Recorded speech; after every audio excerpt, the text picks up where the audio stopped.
दोस्तों, अगर आप चाहते हो कि 60 के बाद आपको पूरी लाइफ भर 1 लाख महीने की पेंशन मिले तो आपको क्या करना होगा। बहुत लोगों के दिमाग में यह सवाल होता है, 1 लाख की पेंशन कैसी बनाई जाए। इस वीडियो में मैं आपको एक्सप्लेन करूंगा कि 60 के एज में 1 लाख पेंशन का एक्चुअल मतलब क्या है और कैसे आप एक स्टडी इनकम बना सकते हो। कितना आपको इन्वेस्ट करना पड़ेगा, हम एनपीएस के बारे में आज के टाइम तक की सारी चीज़ें कवर करेंगे। इन्फ्लेशन को भी कंसिडर करेंगे, तो वीडियो को एंड तक ज़रूर देखना। चलिए शुरू करते हैं। इस वीडियो में हम 3 अलग अलग एज ग्रुप को कंसिडर करेंगे। पहला 25 साल का एक यंग प्रोफेशनल जिसने हाल ही में कैरियर स्टार्ट की है। दूसरा 35 साल का इंडिविजुअल जिसको अभी रिटायर होने में और 25 साल है। और तीसरा केस 45 साल का जो 15 साल बाद रिटायर होगा। और रिटायरमेंट एज हम 60 मान रहे हैं। अब चलिए इसको डिटेल में समझते हैं। ये आपकी लाइफ से डायरेक्ट कनेक्टेड है, क्योंकि आज प्लान करना हमेशा बेटर है बजाय 60 के बाद रियलाइज करना कि पैसा ही नहीं बचा। अब चलिए सीधा कैलकुलेटर पे देखते हैं। सिर्फ बोलने से समझना मुश्किल है, इसीलिए नंबर्स देखना ज़रूरी है। मान लीजिए आज आप 25 के हो। अगर आप चाहते हो कि 60 की एज के बाद आपको 1 लाख की पेंशन मिले तो आपको एनपीएस अकाउंट में रिटायरमेंट तक हर महीने लगभग 17,000 इन्वेस्ट करना होगा। यहाँ हमने एज्यूम किया है कि रिटायरमेंट एज 60 है और एनपीएस का हिस्टोरिकल रिटर्न 8% से 10% के बीच रहा है, तो एवरेज लेते हैं हम 9%। दूसरा केस, अगर आप 35 के हो, रिटायरमेंट के लिए सिर्फ 25 साल बचे हैं। अब कैलकुलेटर बताता है कि 1 लाख की पेंशन के लिए आपको हर महीने 45,000 तक इन्वेस्ट करना होगा एनपीएस में।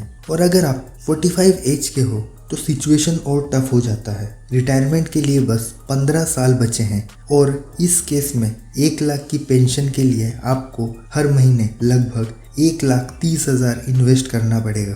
अब दोस्तों ऑनेस्टली सोचो, क्या आप इतना इन्वेस्ट कर पाओगे हर महीने? मुझे तो नहीं लगता कि कोई सैलरीड इंडिविजुअल इजीली 45,000 या 1,30,000 इन्वेस्ट कर लेगा एनपीएस में। और यही है असली रियलिटी। रिटायरमेंट प्लानिंग जितना लेट स्टार्ट करोगे उतना ही ज़्यादा इम्पॉसिबल लगने लगेगा। अब दोस्तों असली प्रॉब्लम यहाँ से शुरू होती है। हम सब सोचते हैं कि रिटायरमेंट के बाद लाइफ लॉन्ग 1 लाख की पेंशन चाहिए, एक तरह से गारंटीड चाहिए। लेकिन सोचो ज़रा, अगर कोई 60 के एज में रिटायर होता है और उस टाइम उसे 1 लाख मिलता है, क्या उस 1 लाख की वैल्यू आज के हिसाब से सेम होगी?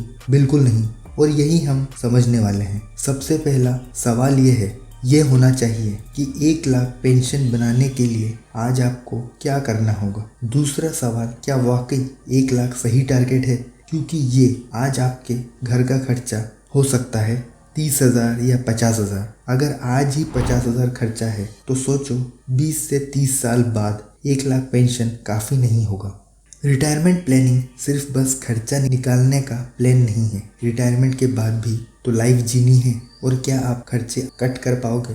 फ़ोन, टीवी, इंटरनेट, हेल्थ का एक्सपेंस, क्या ये सब कम होने वाला है? बिल्कुल नहीं। हर साल खर्चे बढ़ेंगे। इन्फ्लेशन हर 10 साल में खर्चे को लगभग डबल कर देता है। अगर आप इन्फ्लेशन कैलकुलेटर को देखो तो 10 साल बाद इन्फ्लेशन 1 लाख को लगभग 1,80,000 तक बढ़ा देगा। मतलब जो सामान आज 1 लाख में मिल रहा है उसके लिए 10 साल बाद 1,80,000 खर्च करना होगा। वही अगर 20 साल बाद देखो तो जो सामान आज 1 लाख में मिल रहा है उसके लिए 20 साल बाद आपको 3,20,000 तक खर्च करना होगा। तो अब आप समझ गए होंगे दोस्तों कि रिटायरमेंट प्लानिंग में इन्फ्लेशन कितना बड़ा रोल प्ले करता है। लेकिन यहाँ लोग अक्सर सोचते हैं, अरे 1 लाख मिल रहा है तो काफ़ी है। पर सोचो, अगर आज आपका खर्चा 50,000 है और आपको बस 25,000 मिले तो क्या चलेगा?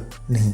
तो कॉम्प्रोमाइज़ क्यों करें? अगर ज़रूरत 2 लाख की है और मैं बस 1 लाख पे एडजस्ट कर रहा हूँ तो मैं अपने एक्सपेंसेस कट कैसे करूँगा? रियलिटी ये है कि खर्चे कम नहीं होते, बढ़ते ही है। इसीलिए पेंशन रिक्वायरमेंट हमेशा हायर टारगेट पे रखनी चाहिए। अगर आप सीरियसली रिटायरमेंट की प्लानिंग करना चाहते हो तो एक सिंपल रूल याद रखो, कभी भी सिर्फ एक इन्वेस्टमेंट से लगाव मत कीजिए। मतलब मैं ये नहीं कह रहा कि एनपीएस बुरा है, नहीं, बिल्कुल नहीं। मैं सिर्फ ये कह रहा हूँ कि एनपीएस को एक ऑप्शन के रूप में देखो, बस एक ही सॉल्यूशन मत समझो। रिटायरमेंट प्लानिंग का असली गोल क्या है? एक स्टेडी मंथली इनकम जो आपके एक्सपेंसेस को कवर करे और इन्फ्लेशन को बीट करे।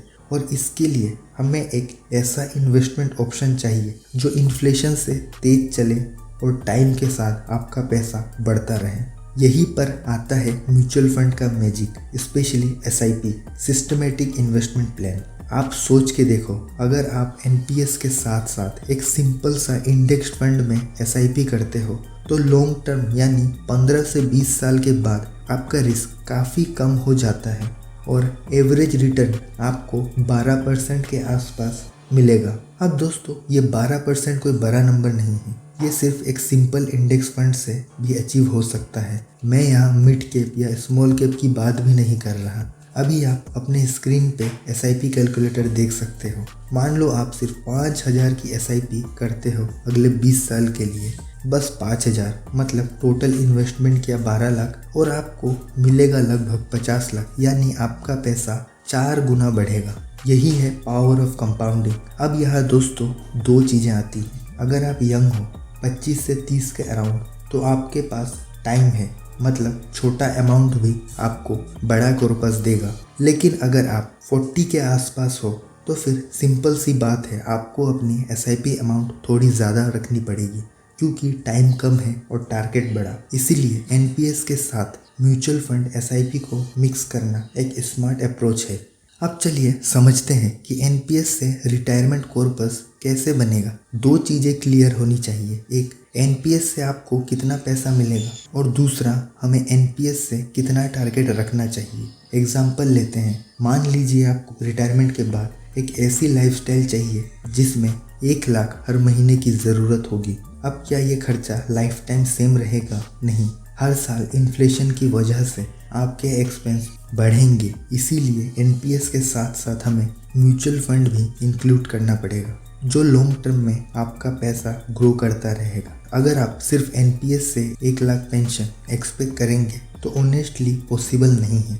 उसके लिए तो आपको अपनी पूरी सैलरी इन्वेस्ट करनी पड़ेगी, स्पेशली अगर रिटायरमेंट सिर्फ 15 से 20 साल दूर है। इसीलिए बेस्ट स्ट्रेटेजी है सैलरी का एक छोटा पार्ट NPS में डालिए और पैरेलली म्यूचुअल फंड SIP भी शुरू कीजिए। अब बात करते हैं रिटायरमेंट के बाद इनकम विड्रॉल की। NPS का जो कॉर्पस बनता है, मान लीजिए लगभग 2 करोड़ का, उसमें से 40% कंपलसरी एक पेंशन प्लान में चला जाएगा और वहाँ से आपको मंथली पेंशन मिलेगा अराउंड 40,000 का। लेकिन ध्यान रहे, ये 40% पैसा लॉक हो जाता है, आप इसे विड्रॉ नहीं कर सकते। मतलब इस 40% को भूल जाओ आप। बाकी 60% यानी करीब 1 करोड़ 20 लाख आपके हाथ में फ्लेक्सिबल रहेगा।